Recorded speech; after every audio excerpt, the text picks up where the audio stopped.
রাধে জয় গোপাল। আমি স্বপ্না, আর আমি আজকে শ্রীমদ্ভগবদ্গীতার সপ্তম অধ্যায়ের বিজ্ঞান যোগের আজকে শ্লোক 2 পাঠ করতে চলেছি।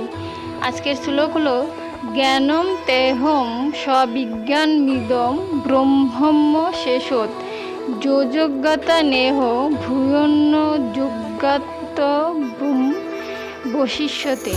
মানে শ্লোকটির অনুবাদ হলো, আমি এখন তোমাকে বিজ্ঞান সম্বন্ধিত এই জ্ঞানের কথা সম্পূর্ণরূপে বলবো, যা জানা হলে জানবার আর কিছুই অবশিষ্ট থাকে না।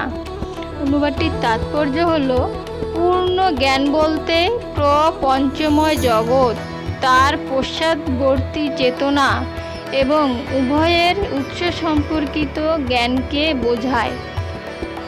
এটি অপ্রাকৃত জ্ঞান। ভগবান শ্রীকৃষ্ণ জ্ঞানের উপরোক্ত প্রণালীটি বর্ণনা করতে চান, তার কারণ অর্জুন তার অন্তরঙ্গ ভক্ত ও সখা।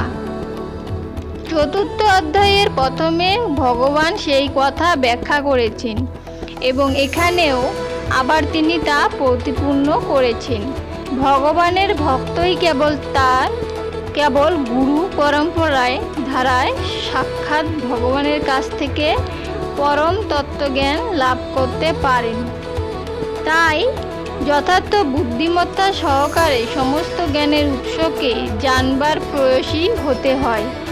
যিনি সমস্ত কারণের কারণ এবং সমস্ত যোগ সাধনায় ধ্যানের একমাত্র বিষয়বস্তু। যখন সমস্ত কারণের কারণকে জানা যায়, তখন জ্ঞাতব্য সব কিছুই জানা হয়ে যায় এবং আর কোনো কিছুই অজানা থাকে না। বেদে মুন্ডক উপনিষদ 1/3 বলা হয়েছে, কস্মিন্নু ভগব বিজ্ঞাতে সর্বমিদং বিজ্ঞতম ভবতীতি।